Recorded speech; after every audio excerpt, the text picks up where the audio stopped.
Hello, hello, hello. It is tournament and a Teabreak time. I'm Ros Satar from Britwatch Sports. I'm Giulio Gasparin from sportface.it. And it's great to have him back. It's been a while since we've been together, and we've had quite a lot of fun being quite raucous and very badly behaved in WTA Stuttgart.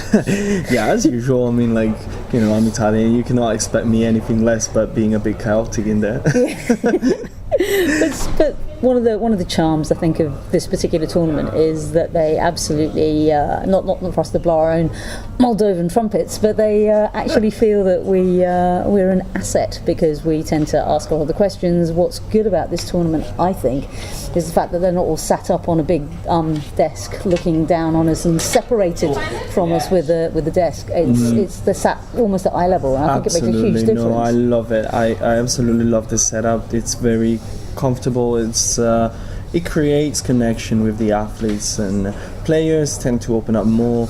It's very relaxed atmosphere in general, and let's be honest, it's a gorgeous venue. I mean, how many times can you sit at your desk overlooking a fantastic arena, get the vibe, but at the same time isolate yourself? Yeah. It's just awesome. Yeah, I mean, I can remember one of my colleagues that I made friends with on maybe one of my first tournaments. He said, "Oh, you must come to Stuttgart," and I was like, I'd never travelled. I'd only ever done the UK ones. Maybe Roland Garros is a big treat, but yeah, since I think we think I worked out this is my 5th year here, so it's pretty cool.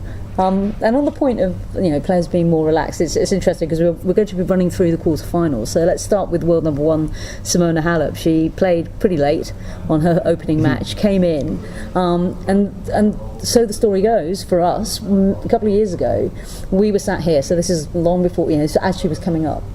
We were sat here waiting for her. It's probably about midnight by the time she was brought up. Yeah, it was very late. She finished much later than 2 days ago. I remember that very well. Yeah, and she walked in, and Eloise, who was the WTA wrangler at the time, had sort of said, "Come on, guys." And she looked around and was like, "Are all these guys for me?"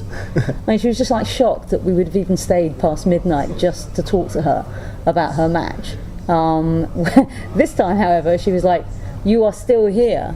I was like, go to bed. Go home and go to bed. So I think it shows a way, and tennis is showing as well, the way her confidence, and the fact that she's world number 1 for many is being like a problem. Oh yeah, she's wearing it so well. She really so far. is. I'm really pleased that she's wearing it. I mean, she's at Australia this year. Normally when in a press centre, especially on a final of a slam, there's a buzz in the air. There's a real sort of sense of excitement or grief or whatever when the final's over.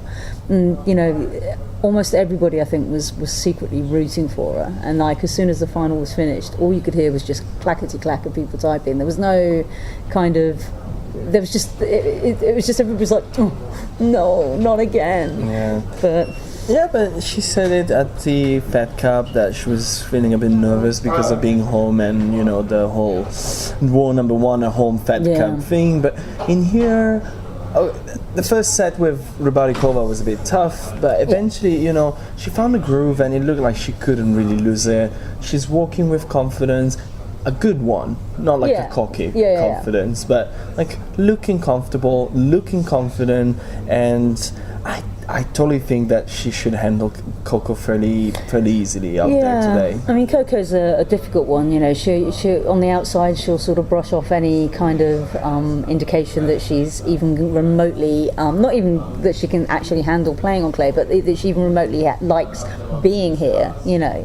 And we actually found that talking to her about anything other than clay actually got some kind of response. But if you talk to her about clay and the surface, anybody would think that we'd sort of buried her in it rather than talking to her about it. But yeah, I think Simona's going to kick her butt again. Yeah, I mean, it's being seen. Simona handles big hitters fairly well, especially on clay. This is a kind of different clay. It plays fairly fast. It's very slippery, but eventually I think she will find the groove. I mean, interesting stat. She hasn't lost to an American player since Australian Open 2017. And, no offense to Coco, which I think is an amazing player, but I don't think that defeating Halep on clay is going to put an end to this streak. No, I don't think so. Next on is the girl that's actually warming up behind you right now. Oh yes. Visual Ros turning around.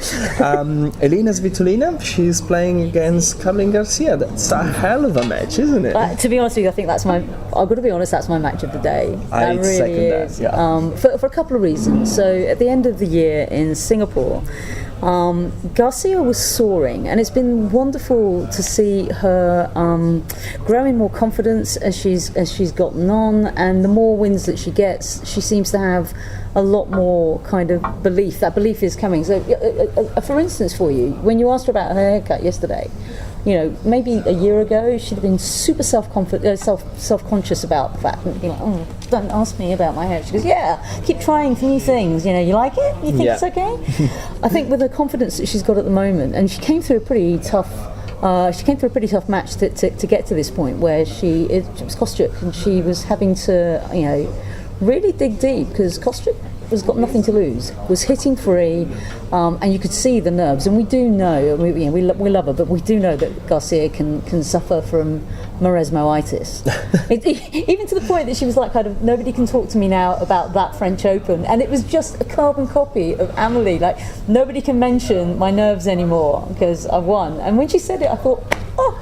Yeah, I think it's that win, maybe not in the immediate, like, okay, it's great for her, but I think she's going to process that one in the next few weeks, especially coming to Roland Garros would be an important step in her career. I mean, you could see that there were demons about that matchup, and about a lot of things. I mean, she was young and just thrown up there, and you know, having all those chances kind of like haunted her for quite a while. And I think winning that one with Sharapova as the opener was good. Backing it up yesterday against like a player, as you said, that had nothing to lose was really impressive for her mental strength. I mean, for a 15-year-old. Oh, she is going to totally be one to watch. I'm really looking forward to watching her. I think we should do a special another day on Marta Kostyuk. There's so much to talk about her. We definitely should. On this one matchup, I still give an edge to Svitolina. Yesterday, she had quite a rough first set against Vondrousova as well. Vondrousova was a little bit hurt. I think that because of that, she really went out swinging everything. It was staying in. Svitolina had no chance to adapt. Found the groove in the second set, then Vondrousova just couldn't really keep it going.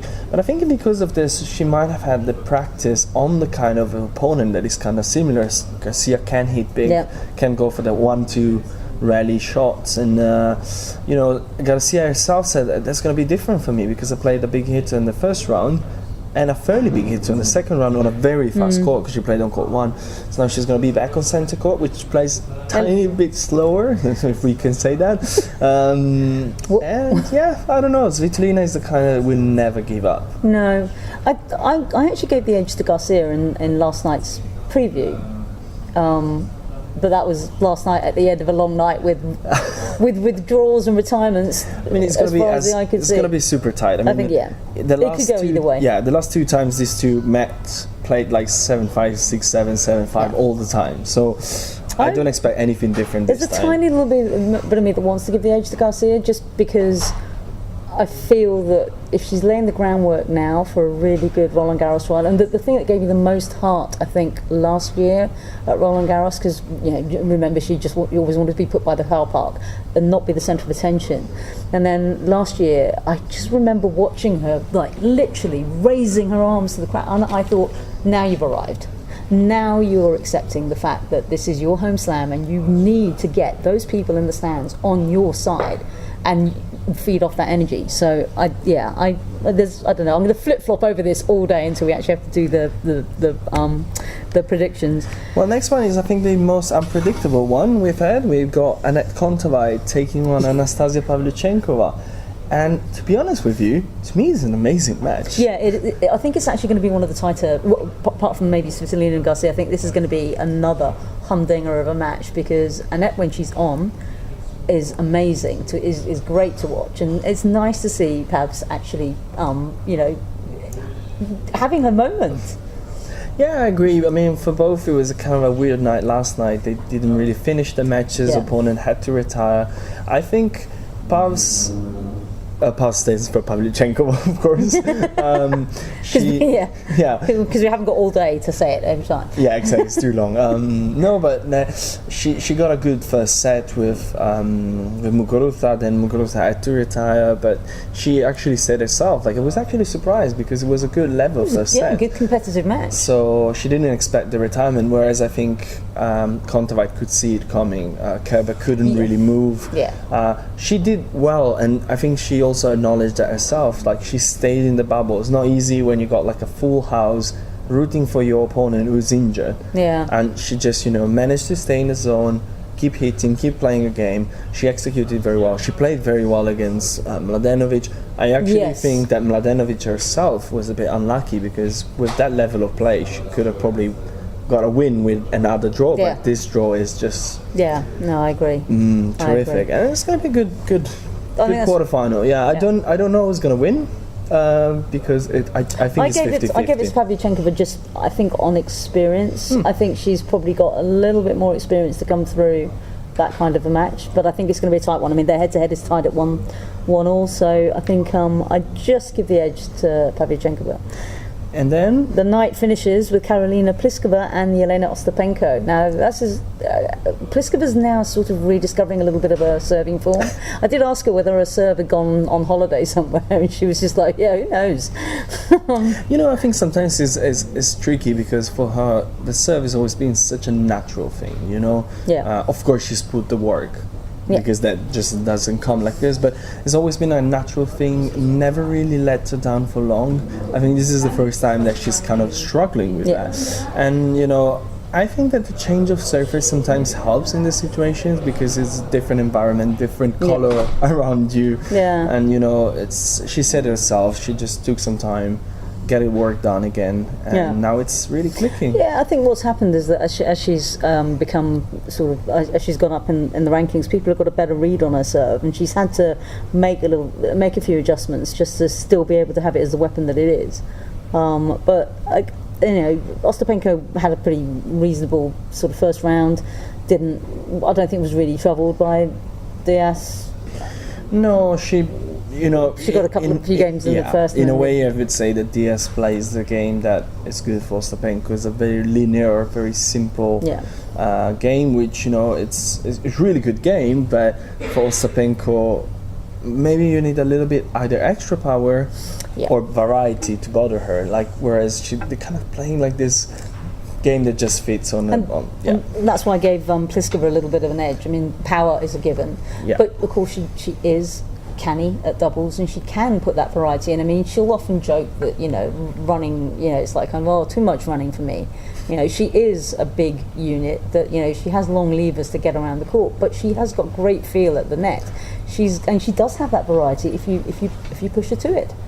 Absolutely. More so than Ostapenko, I think. Absolutely, I think that's the thing that makes Pliskova so hard to play on this kind of surface, especially because when she's on the ropes, she can use the slice, especially the forehand slice, very well.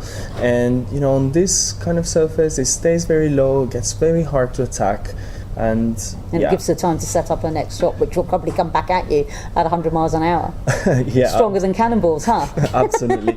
I agree. I would say Pliskova has got a tiny bit of an edge on that one, but I think all three of them, maybe with the exception of Alep and Van der Weij, I think all of these have got the ability to keep a series until very, very, very late tonight.